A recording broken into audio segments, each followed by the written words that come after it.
Being an empath is far more intense than just having a kind heart or being a sensitive soul. It's a physiological and emotional reality where the barrier between you and the rest of the world is paper thin. While most people see someone crying and feel sorry for them, you feel the actual sting in your eyes and the heaviness in your chest, as if the grief were your own. You are a human sponge, moving through a world that is constantly dripping with hidden emotions, unspoken tensions, and vibrating energy. You don't just notice the atmosphere of a room, you absorb it into your very pores, often without even realizing it's happening. This level of awareness is like operating on a high-definition frequency while everyone else is stuck in standard definition. It's why society might label you as weird, dramatic, or too much. The truth is, your nervous system is simply tuned to pick up on the subtle signals that others are deaf to. You can sense a lie before it's spoken and feel the shift in a room's energy the moment a specific person walks in. This isn't a choice, and it isn't something you can easily turn off. It's an immersive experience that dictates how you move, who you spend time with, and how much downward time you need just to feel normal again. Because you inhabit the emotions of others, your daily life looks fundamentally different from the average person's. A simple trip to the grocery store isn't just a chore, it's a marathon of processing the frustration of the cashier, the impatience of the person behind you, and the exhaustion of the parent in the next aisle. This constant influx of data can make you feel like a permanent outsider, wondering why everyone else seems so unfazed by the chaos of human emotion. If you've spent your life feeling like you don't quite fit the mold, understand that these weird traits are actually signs of a powerful, rare intuition. You aren't broken. You're just deeply connected to a reality that most people aren't even aware exists. 1. Crowds feel like an assault. For the average person, walking into a crowded room is a simple social experience. But for you, it feels like walking onto a battlefield without any armor. You aren't just dealing with the loud music or the bright lights. You are being bombarded by 1,000 invisible frequencies all at once. Every person in that crowd is carrying their own emotional cloud. Some are stressed about work, some are angry at their partner, and others are deeply lonely. While most people can walk right through those clouds without noticing, you absorb them like a sponge. It's an aggressive, non-stop influx of data that your brain has to process in real time, making a simple night out feel like a grueling mental marathon. This experience is what we call a sensory assault because it truly feels like your boundaries are being violated. You aren't just hearing voices, you are literally feeling the unspoken tension in the air. You might be standing in a grocery store line or a packed bar, and suddenly you feel a wave of unexplained irritability or a crushing sense of sadness. It isn't yours, but your body doesn't know the difference. Your nervous system starts to redline because it can't tell which emotions belong to you and which belong to the stranger standing 3 feet away. This is why you might find yourself checking for the nearest exit or feeling your heart race for no apparent reason. Your body is detecting a threat because it is being overwhelmed by too much information at once. When this happens, your internal hard drive hits its limit and your brain triggers an immediate fight or flight response. This is that sudden, frantic urge to escape, the feeling that if you don't get to a quiet space within the next 60 seconds, you might actually lose your mind. To an outsider, it looks like you're being moody or antisocial, but in reality, you are performing a necessary act of survival. You are protecting your peace from being hijacked by 1,000 different directions. It's not that you hate people, it's that you feel them too much. Leaving the party early isn't a sign of weakness. It's a strategic move to prevent your system from crashing under the weight of a world that refuses to be quiet. The weight of this burden is something only a genuine empath truly understands. It's the reason you prefer small groups over large festivals, and why you often feel hung over after a day spent in a busy city, even if you didn't touch a drop of alcohol. You are experiencing an emotional hangover from processing the collective baggage of everyone you walked past. Understanding this is the first step toward reclaiming your power. You have to realize that your need for solitude isn't a character flaw, it is your recharge station. By stepping away from the crowd, you aren't hiding from life, you are clearing out the noise so you can finally hear your own voice again. 2. Your home is a sanctuary, not just a house. For a genuine empath, a home is never just a building or a place to store your things. It is a vital life support system. Because you spend your day absorbing the chaotic energy of the outside world, your living space serves as the only place where you can finally stop reacting to everyone else's vibrations. Most people choose a house based on the number of bedrooms or the price tag, but you are subconsciously scanning for something much deeper, the energetic frequency of the space. You can feel if a room feels heavy, stuffy, or unsettling the moment you walk through the door. If the environment doesn't feel light and safe, your nervous system will stay in a state of high alert, making it impossible for you to truly rest or recover from the day's emotional toll. This is why living in a dense, high-traffic city center or a neighborhood with a lot of underlying tension can be absolutely devastating to your mental health. You aren't just dealing with the physical noise of sirens or traffic, you are dealing with the energetic noise of thousands of people living in close proximity. In a high-crime area, the collective fear and aggression in the atmosphere act like a slow-acting poison on your psyche. You absorb that thick, dark energy through the walls, and over time it begins to seep into your soul, leaving you feeling constantly drained, anxious, and irritable without knowing why. For you, peace and quiet isn't a luxury, it is a medical necessity. You need a low-energy environment where the vibrations are stable and calm, so your own internal system can finally reset to its natural state. If people call you picky or difficult because you refuse to live in certain areas, they don't understand that you are literally protecting your life force. You crave serenity because your body needs a vacuum from the world's noise. You are drawn to places with trees, water, or open spaces because these natural elements help to neutralize the heavy human emotions you've picked up throughout the day. When you find a home that feels right, it becomes a sanctuary where you can finally shed the emotional armor you wear in public. In a space that is energetically clean, you can breathe again, heal from your daily interactions, and find the clarity you need to function. You know instinctively that if your environment is chaotic, your mind will be too. Ultimately, your home is the only place on earth where you aren't being assaulted by the feelings of others. This is why you might spend a lot of time perfecting the lighting, the scents, and the overall vibe of your rooms. You are creating a barrier between yourself and a world that feels far too much. By curating a peaceful residence, you aren't just decorating, you are building a fortress for your spirit.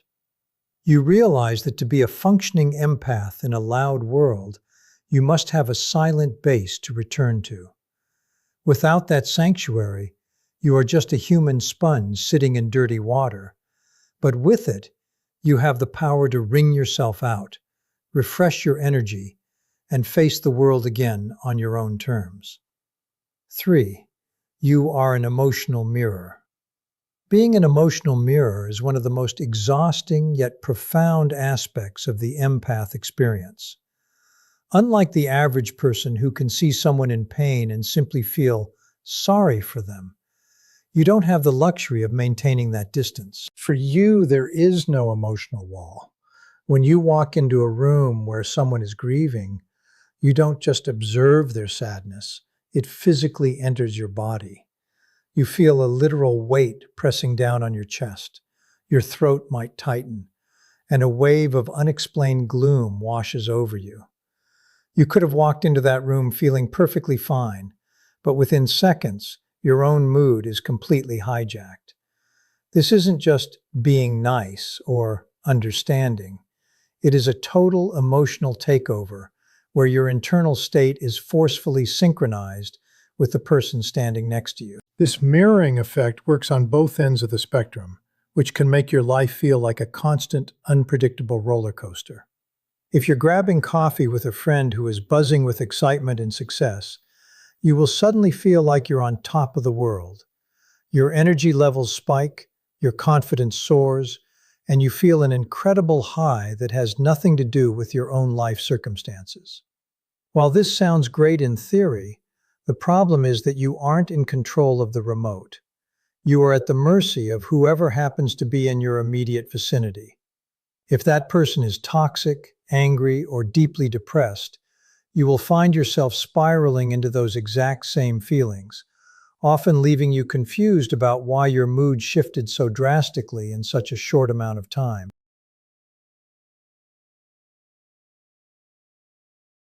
To survive in a world filled with heavy emotions, you have to master the difficult art of emotional discernment.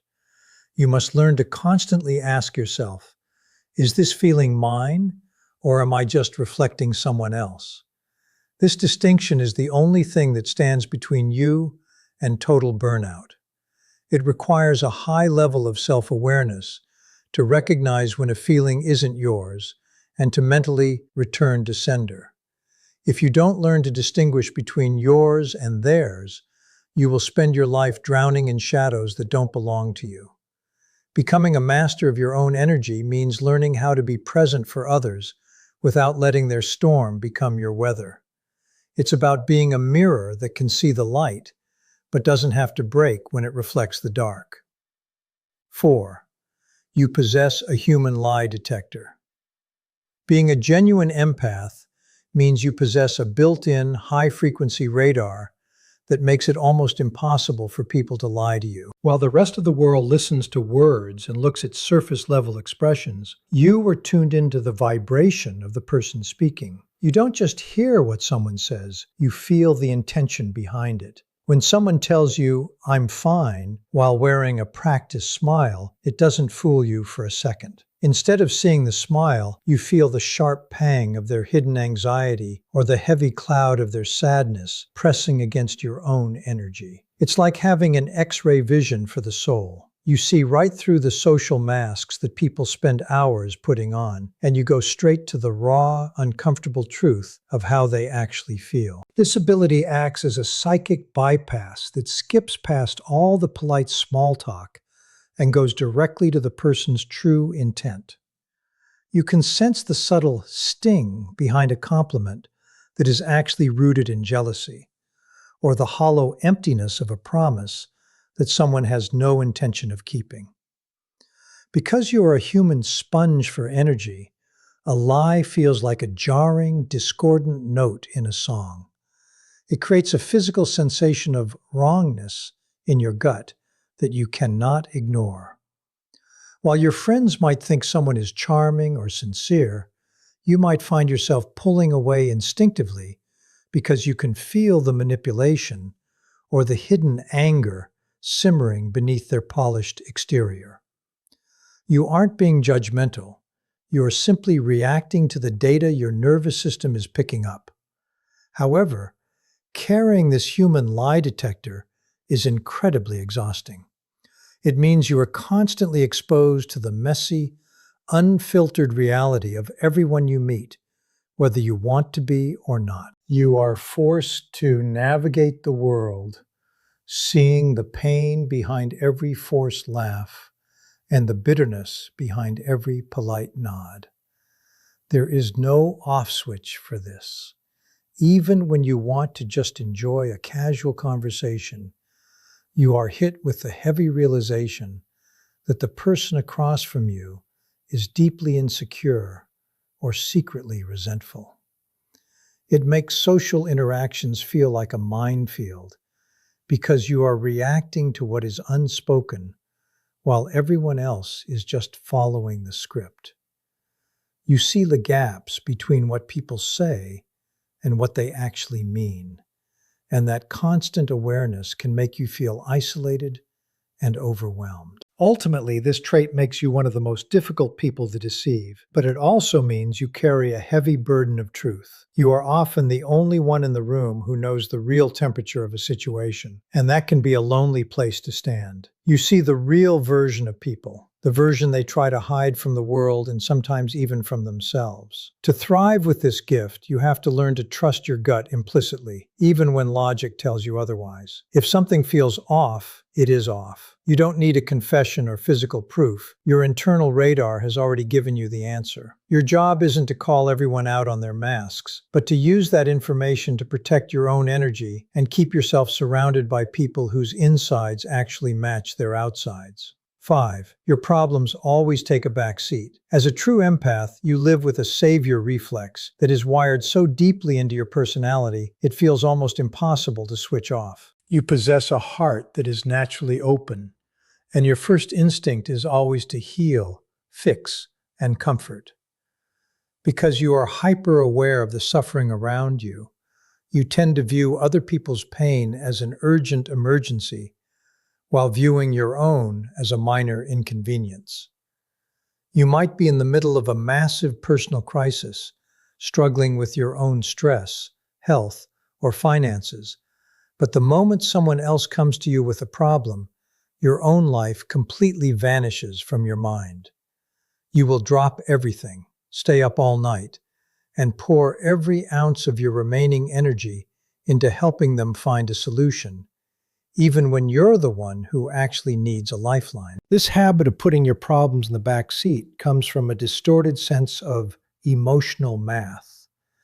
Because you can feel the raw intensity of other people's emotions, you often trick yourself into believing that their heavy baggage is more valid than your own. You convince yourself that your struggles aren't that bad compared to what others are going through, so you pack your own pain away in a box and hide it in the corner. You become the reliable rock for everyone else, the person who always has the answers and never seems to break. But the truth is, you aren't made of stone. You're just becoming an expert at ignoring your own alarm bells. You keep telling yourself that you'll deal with your own issues later. But later never comes because there is always a new crisis from a friend, a family member, or even a stranger that demands your attention. The reality you have to face is that you are operating on a dangerous deficit. You cannot pour from an empty cup, no matter how much you want to. By constantly prioritizing the healing of others while neglecting your own, you are essentially running a marathon on a broken leg and wondering why you feel like you're collapsing. Your empathy is a beautiful gift, but without boundaries, it becomes a form of self-sabotage. You think you're being selfless, but you're actually burning out the very engine that allows you to be helpful in the first place. If you don't learn to stop, look at your own wounds, and give yourself the same compassion you give to others, you will eventually reach a point of total emotional bankruptcy. You'll find yourself resentful, exhausted, and completely hollow, with nothing left to offer the people you care about. Learning to put yourself first isn't an act of selfishness, it's an act of survival. You have to realize that your happiness and your stability are the foundation of your ability to heal the world. If the foundation is cracked, the whole house will eventually fall. You need to start treating your own problems with the same urgency you treat everyone else's. This means saying no when you're drained, taking time to retreat into your sanctuary, and understanding that you aren't responsible for fixing every broken person who crosses your path. You have to find yourself before you lose yourself in the service of others. Only when you are whole and healthy can you truly be the light that you want to be for the rest of the world. 6. You're a magnet for broken people. Have you ever found yourself sitting on a park bench, in a waiting room, or even at a grocery store, and within 5 minutes, a complete stranger is telling you about their childhood trauma or their messy divorce? This isn't a coincidence, and it's not because you have "tell me your secrets" tattooed on your forehead. As a high-level empath, you emit a specific frequency that acts like a lighthouse for people in the dark. People who are hurting, lost, or broken can sense your light from miles away.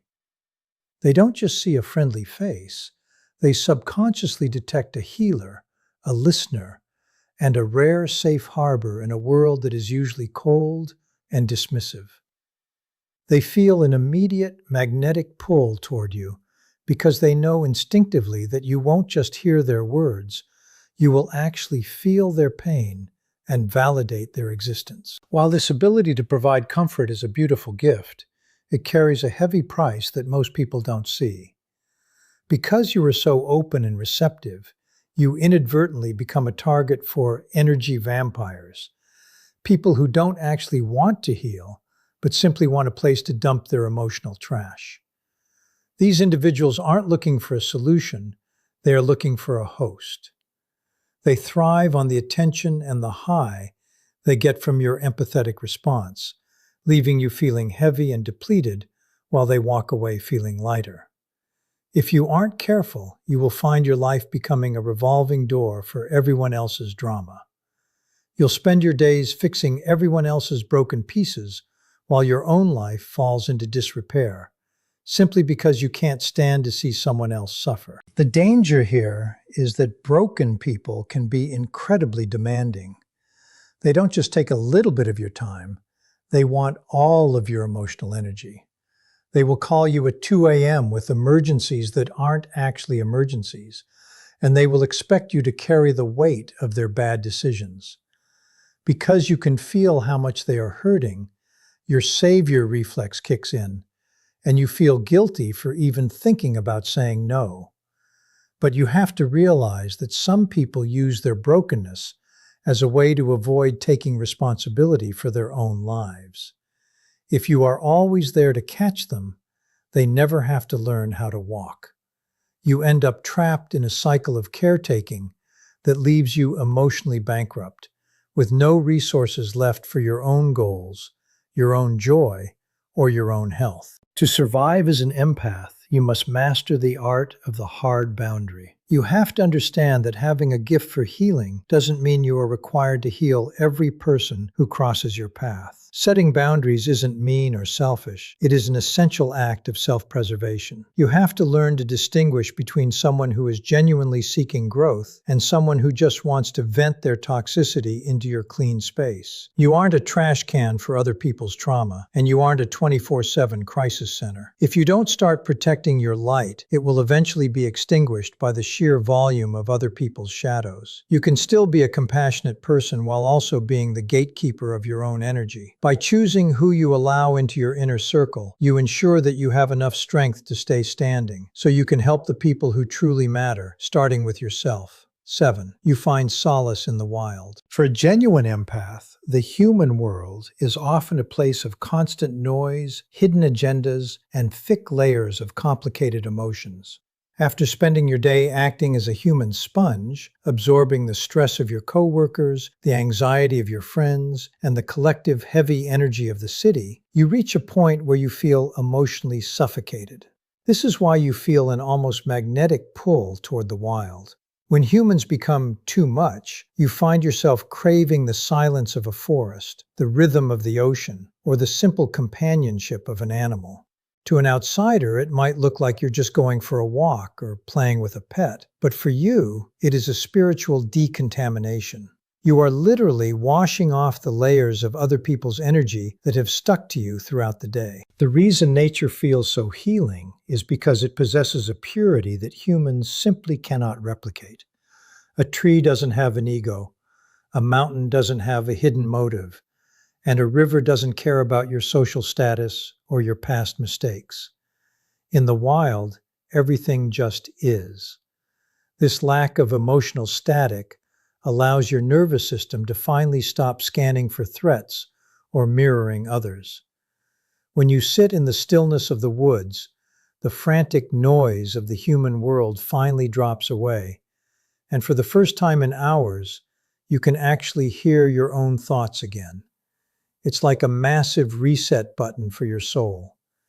In nature, you aren't being asked to fix anything, heal anyone, or be anyone other than yourself. You are allowed to just exist, and for an empath, that freedom is the rarest luxury on earth. Animals play an even more specific role in your survival because they are the ultimate honest beings. An animal doesn't have a fake personality. They don't say one thing while feeling another. If a dog is happy to see you, their entire being vibrates with that truth. If a cat is content, you feel the honest frequency of their purr. For a person who spends their life detecting the lies and masks of other people, this raw honesty is incredibly refreshing and safe. You find solace in animals because their energy is clean and uncomplicated. They don't dump their trauma on you or expect you to solve their life problems. They simply offer a pure, non-judgmental presence that feeds your spirit instead of draining it. You can be around an animal for hours and leave feeling more energized than when you started, which is the exact opposite of how you feel after a crowded social event. Ultimately, you have to realize that spending time in the wild isn't just a fun hobby or a way to kill time. It is a mandatory requirement for your survival. If you stay cooped up in the human world for too long without this reset, your emotional hard drive will eventually crash. You need the earth beneath your feet and the wind in your hair to ground you and pull that excess static energy out of your body. Think of nature as your charging station. It is the only place where the world stops asking things of you and starts giving back to you. By making time for the wild, you are ensuring that your light stays bright and your mind stays clear. You aren't escaping reality when you go into the forest. You are reconnecting with the only reality that actually makes sense. Being an empath is a heavy burden, but it is also one of the most powerful gifts a human being can possess. You are the emotional glue of society, the one who sees the unseen and feels the unfelt. However, your ability to heal the world depends entirely on your ability to protect yourself. If you continue to let your environment dictate your mood, if you keep letting broken people drain your light, and if you never make time for your own sanctuary, you will eventually burn out. You have to realize that your sensitivity isn't a weakness that makes you weird. It is a sophisticated internal compass designed to guide you toward truth and connection. Once you learn to set hard boundaries and prioritize your own energetic health, you stop being a victim of the world's chaos and start becoming a master of your own life. You are here to bring light into the dark, but you can only do that if you keep your own fire burning. If this breakdown felt like a mirror of your own life, it's time to stop apologizing for being too much and start embracing who you actually are. We want to hear from you. Which of these 7 signs hit the closest to home? Do you find yourself escaping to nature just to breathe? Or are you currently struggling to set boundaries with an energy vampire in your life? Drop a comment below and share your experience with the tribe. Your story might be the exact validation another empath needs to hear today. If you found this direct and fluff-free breakdown helpful, make sure to like and share this video with someone who needs to understand their own power. Don't forget to subscribe and hit that notification bell so you never miss an update on how to navigate the world as a high-frequency soul. Thanks for watching, and remember, protect your peace, trust your gut, and never dim your light for anyone.